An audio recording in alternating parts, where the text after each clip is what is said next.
Assalamualaikum warahmatullahi wabarakatuh. Kembali lagi di channel masing-masing. Kali ini saya ditemani oleh kelompok 10 dan kelompok saya sendiri.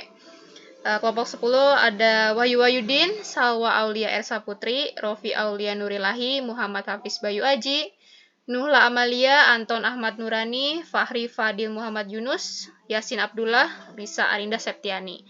Kemudian ada dari kelompok saya ada Siti Aulia Nurhaliza, Hilma Wati, Dina Nur Hasanah, Wika Revina, Yosi Rahma, Nurul Aida, Hafid Catur Nugroho, Krisna Sanda, Sahla Rizkika Nur Sadia, dan Denisa Rahayu.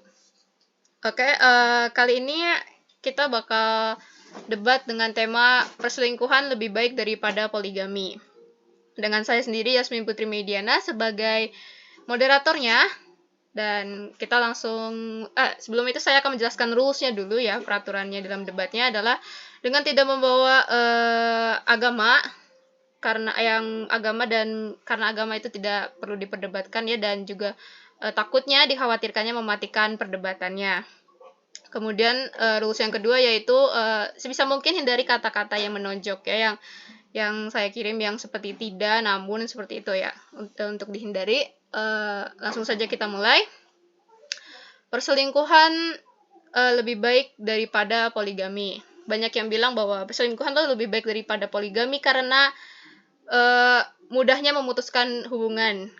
Kemudian ada yang bilang juga poligami lebih baik daripada perselingkuhan karena istri pertama tidak perlu sakit hati karena tidak dicerai. Kemudian ada juga yang bilang bahwa perselingkuhan dan poligami itu sama saja. Nah, bagaimana tanggapan kalian untuk kelompok pro dulu? Sahla Nur Sadiah mungkin? Baik, terima kasih. Nama saya Sahla Rizkika dari kelompok 10. Opini saya tentang perselingkuhan lebih baik daripada poligami adalah selingkuh lebih mudah dan bisa diam-diam, lalu lebih low budget. Karena jika poligami maka biaya yang dikeluarkan akan lebih banyak karena biaya resepsi dan bahkan biaya hidupnya. Sekian. Oke, ada tanggapan mungkin dari kelompok lain? Yang kelompok kontra? Saya izin menanggapi Teh. Ya, enggak. Kalau tadi menurut Teh Sahla itu poligami itu bisa harus pakai resepsi, saya kurang setuju karena kebanyakan itu poligami di kita itu maaf barusan jaringan kedengeran nggak Teh? Ya, kedengaran. Mangga dilanjut saja. Iya. Jadi biasanya poligami itu di kita itu kebanyakan nggak pakai resepsi, jadi mudah gitu. Terus kalau budget enggak lagi karena banyak juga kan orang tuh yang kayak jadi simpanan budgetnya itu gede banget ya, kan kayak buat morotin gitu. Itu sih menurut aku. Oke, ada lagi tanggapan dari yang pro mungkin? Saya Denisa Rahayu izin menanggapi ya pendapatnya Teh Ropi. Silakan, Denisa. Menurut saya itu sebuah pendapat yang menarik ya. Atau kalau kita ingat dan kita lihat dalam kasus ini selingkuh bisa jadi menjadi jalan keluar yang dianggap lebih baik daripada poligami karena tetap mempertahankan hubungan utama dan menghindari konsekuensi atau hukum yang mungkin timbul dari si poligami itu. Juga selingkuh dapat memberi juga kayak kesempatan untuk menjalani kehidupan pribadi yang lebih beragam tanpa mengikat diri dalam struktur poligami. Gitu Teh Yasmin. Oke, terima kasih. Ada lagi tanggapan dari pihak kontra? Baik Teh, Yasin izin. Ya, mangga. Mangga, Yasin Abdullah. Tadi yang dikatakan sama Teh Denisa ya? Ya. Oh iya. Tadi Teh Denisa, maaf nih suaranya agak buneng ya. Iya, nggak apa-apa. Tetap saja Teh Denisa selingkuh itu dilarang karena bisa jadi menyakiti hati seorang wanita. Jadi lebih baik poligami tapi tetap harus izin dari istrinya gitu. Mungkin sekian teh. Oke. Ada tanggapan dari pihak pro? Mungkin Krisna Sanda?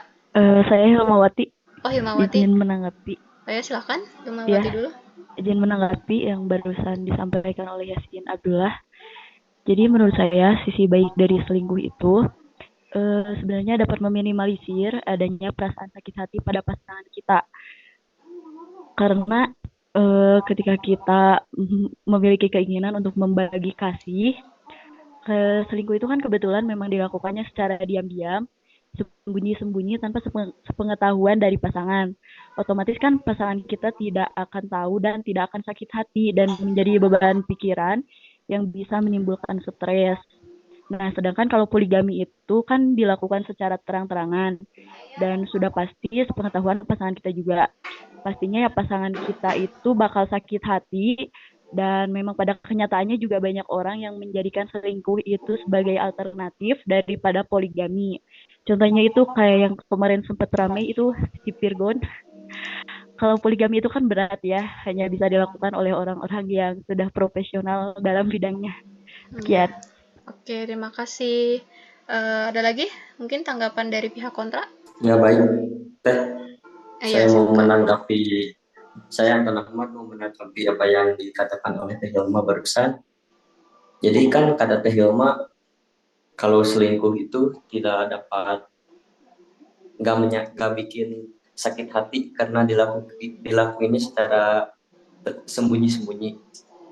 Tapi dengan cara seperti itu malahan lebih menyakitkan kepada pasangan kita karena kita nggak berlaku jujur terhadap pasangan kita, apalagi kalau nantinya ketahuan pasangan kita akan lebih sakit hati dibandingkan dengan poligami, karena poligami kita akan izin dulu dari pasangan untuk melakukan poligami. Jadi secara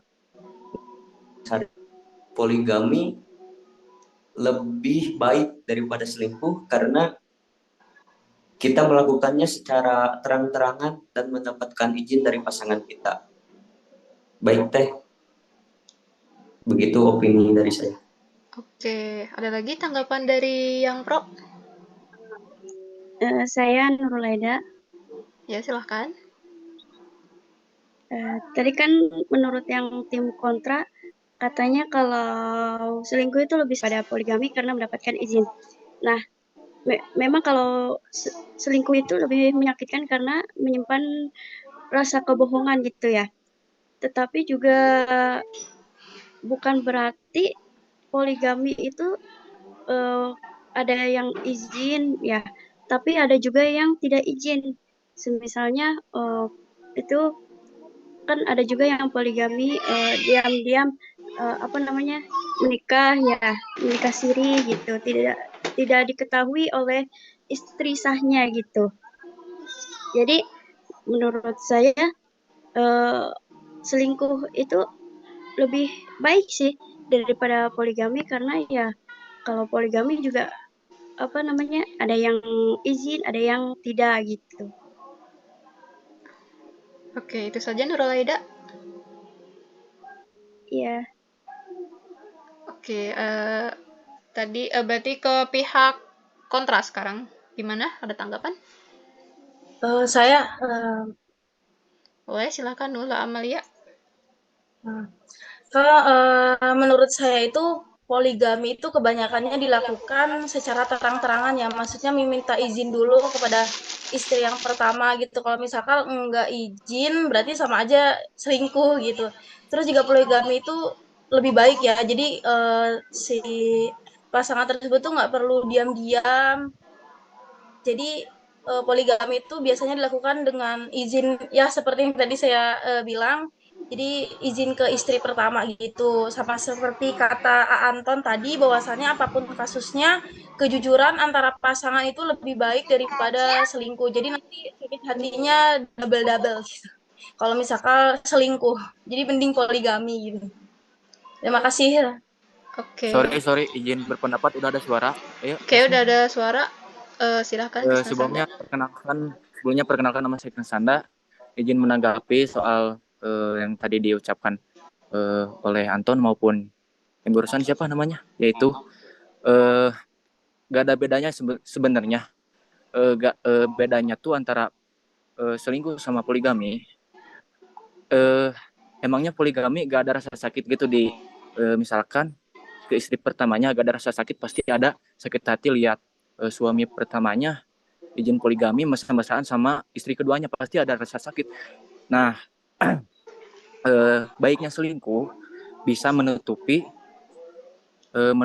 rasa sakit dari perempuan, soalnya kan tidak ketahuan kalau selingkuh, jadi bisa mengurangi rasa sakit terhadap istri pertama kita. Jadi lebih baik selingkuh daripada poligami. Itu kalau rasa sakit pasti poligami juga ada, soalnya pasti ada rasa iri walaupun sebelumnya ridho gitu, tapi lebih baik selingkuh karena tidak ketahuan dan meminimalisir kesakitan terhadap wanita yang kita istri. Oke, terima kasih Krisna. Bagaimana dari pihak kontra? Izin menanggapi. Ya, silakan Lisa Arinda. Ya, menurut saya poligami lebih baik daripada selingkuh. Karena yang pertama itu selingkuh sudah jelas zina. Yang kedua, selingkuh merugikan kedua pihak. Umumnya selingkuhan merupakan kalau misalkan selingkuh ke perempuan yang nggak benar, ya pasti pasti ada penyakit yang menular. Itu yang merugikan ke dirinya sendiri, baik pun ke anak istrinya. Yang ketiga itu selingkuh misalnya ke orang yang baik, yang kasihan pasti dimanfaatin ceweknya yang jadi ceweknya yang dimanfaatin. Yang ketiga itu sifatnya pengecut menurut saya, karena poligami itu ciri mental kesatria, berani mengambil keputusan dalam jalan yang halal. Karena dibutuhkan nyali juga kalau selingkuh diam-diam sudah jelas zina dan hanya menambah dosa. Contoh faktanya, kasus perselingkuhan itu yang dapat menyebabkan penyakit seperti HIV yang ada di Bandung itu yang kemarin tahun lalu kurang lebih 2.428 orang karena terserang penyakit HIV yang disebabkan karena perselingkuhan gitu. Oke, gimana dari pihak pro? Oke, silakan dilanjut Wika Revina. Oke, sebelumnya perkenalkan nama saya Wika Revina. Saya mau ngejelasin dulu ya. Saya memahami bahwa saya jelaskan dulu ya. Saya memahami bahwa selingkuh atau poligami itu akan menyakiti satu sama lain.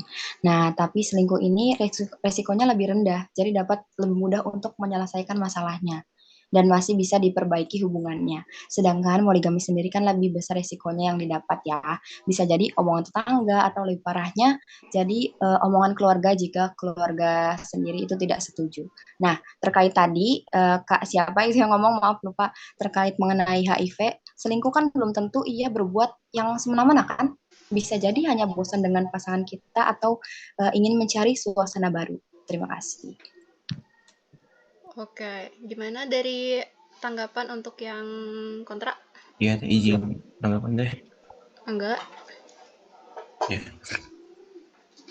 Izin menanggapi bahwasanya selingkuh itu tetap gak baik. Seharusnya kalau misalkan laki-laki itu ingin ganti pasangan dan jalan keluarnya itu poligami, tapi tetap harus jujur kepada istri yang kesatunya. Ada rasa sakit hati, tetap saja ada yang namanya selingkuh, apalagi di belakang layar itu jauh lebih sakit hati gitu. Sekian teh. Oke.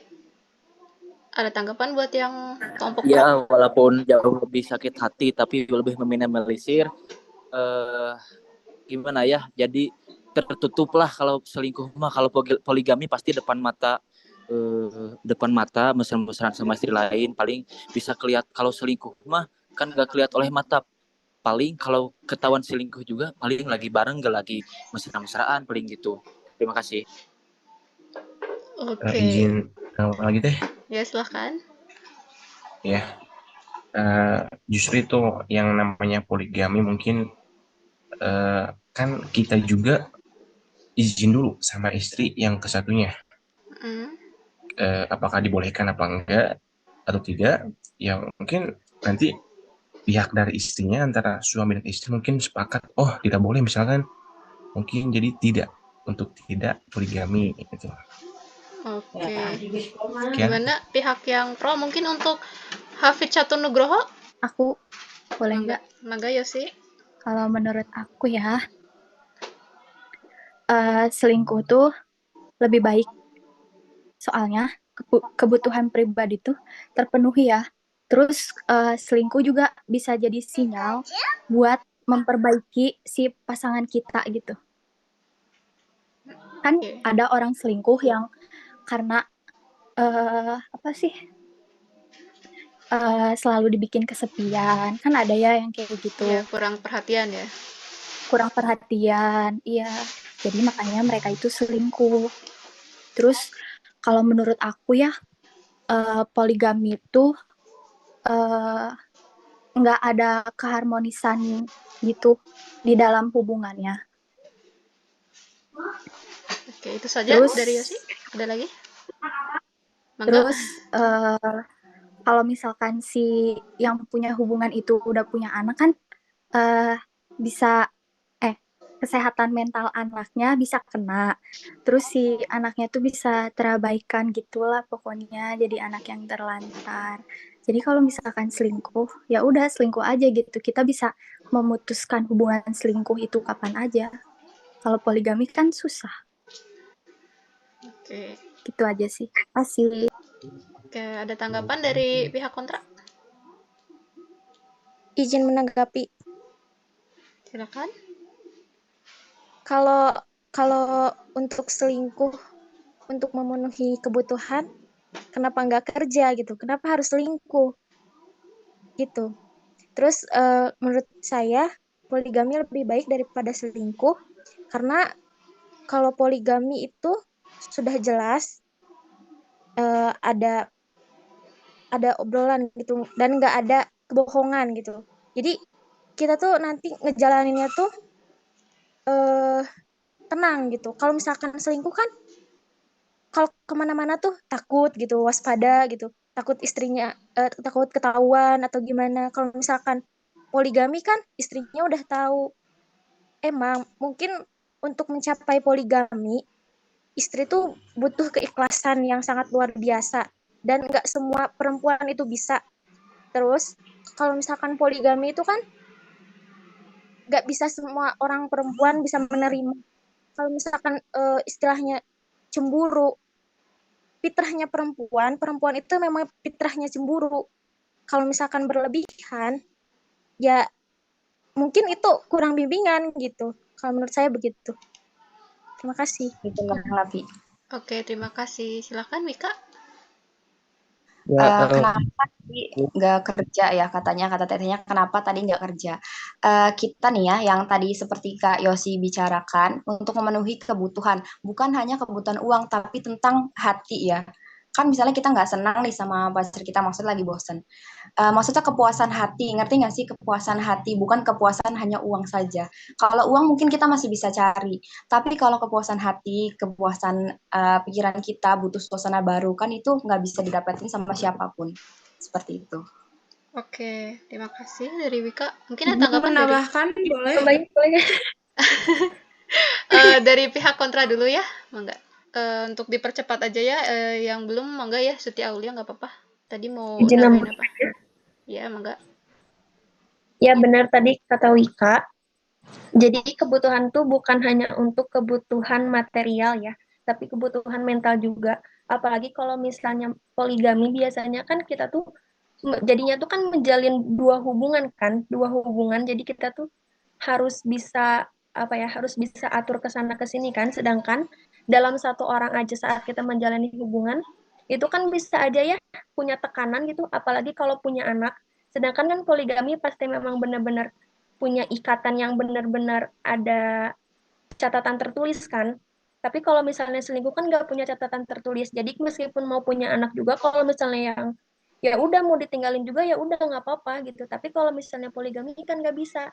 Dan tekanan buat mental diri sendiri itu kan lebih penting juga kan. Kalau misalnya selingkuh mah nggak terlalu banyak tekanan, paling tekanannya juga ya paling takut untuk ketahuan aja. Tapi kalau misalnya berpoligami kan tekanannya dalam 2 orang gitu, karena kita menjalin hubungan sama 2 orang Oke. dengan catatan yang tertulis gitu. Oke, gimana dari pihak kontra, ada tanggapan lagi? Mungkin bagi yang belum menanggapi? Izin menanggapi ya Ya, dari silakan. siapa tadi? Ke Siti ya. Kalau kita udah merasa mampunya, kalau kita udah merasa mampu mah, kenapa enggak gitu buat poligami gitu. Kalau udah ada izin dari istrinya, itu mungkin. Oke. Mungkin ada tambahan dari kontra, pihak kontra, silahkan. Izin menambahkan. Iya. Izin menambahkan teh tadi yang dikatakan teh Siti Aulia ya. Ya. Bahwasanya ada tekanan, justru yang namanya selingkuh itu tekanan batinnya lebih kuat, bahwasanya ketika kita diselingkuhin itu rusak dalam hati. Contohnya misalkan seorang wanita nih, misalkan ya, kita ambil dari yang sudah hubungan nih, diselingkuhin, pasti bawaannya ada rasa trauma untuk tidak, mungkin bisa jadi untuk tidak menikah lagi sama yang selanjutnya gitu. Jadi ada rasa trauma karena takut diselingkuhin lagi gitu. Jadi mungkin nanti ada tekanan batin yang sangat tampak ada rasa di hatinya. Oke. Sekian ya. Ya, dari pihak pro mungkin Hafid Catur Nugroho, silakan. Ya. Tes. Silakan. Ya, sedikit tanggapan dari saya mah, misalnya kan kalau itu ya sulitnya itu adalah terikat kayak terikat gitu secara hubungannya.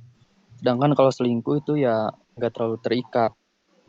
Ya pastinya sih kalau selingkuh itu bisa diakalin lah untuk kayak nyembunyiin hubungannya lah, kurang lebih kayak gitu sih. Oke. Itu saja, Hafid? Ya, segitu aja dulu. Kalau saya boleh menanggapi lagi Kak, atau udah habis waktunya? Dipercepat saja ya. Mungkin bagian belum juga, silakan dipercepat. Lebih saya dari tim pro ya. Mohon maaf Krisna, silakan Hafiz Bayu Aji dulu, tadi kelihatannya belum. Oh, Yaudin. Ini tadi kan kata WKT untuk memenuhi hasrat gitu ya, bukan sekedar uang. Nah, kenapa gitu harus selingkuh? Kan bisa kita bisa berbicara, bisa ngomong gitu, bisa ngomong kenapa,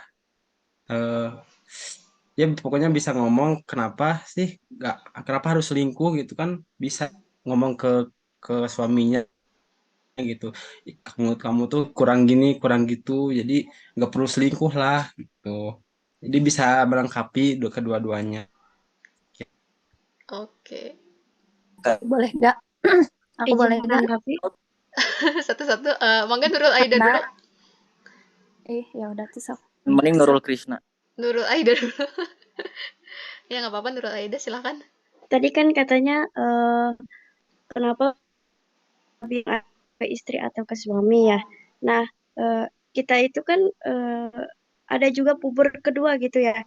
Jadi mungkin dalam puber kedua itu kita memiliki hasrat kepada yang bukan istri sah kita atau suami sah kita, misalnya kepada istri orang lain, kan itu yang namanya puber kedua kan gak ada yang tahu ya. Nah, jadi kalau hasrat itu bisa jadi bisa aja sih gitu. Oke, itu saja Nurul. Mungkin untuk udah pada menanggapi semua ya. Untuk perdebatannya mohon maaf nggak bisa lama-lama karena Zoom meetingnya juga dibatasi waktunya. Ya, hidup selingkuh. Iya teh. Makasih banyak buat yang kelompok 10 yang udah datang dan kelompok saya juga yang udah datang. Untuk kesimpulannya, banyak dari kalian sebenarnya yang masih pakai kata nonjok ya dengan kata tetapi, namun walau kayak gitu masih banyak. Jadi saya nggak kehitung siapa-siapanya karena banyak yang pakai, karena kita juga mungkin nggak sadar ya, tapi nggak apa-apa lah, masih belajar juga, termasuk saya masih ada kata tapi-tapinya juga. Kemudian untuk kesimpulannya, ya sebaiknya pasangan itu hanya satu ya, maupun baik laki-laki hanya punya satu perempuan ataupun perempuan hanya memiliki satu laki-laki. Jangan selingkuh ataupun sebisa mungkin tidak melakukan poligami juga gitu ya. Jadi selalu utuh sampai mau memisahkan. Intinya itu sajalah ya. Wassalamualaikum warahmatullahi wabarakatuh. Terima kasih banyak semuanya yang udah ikut debat kali ini.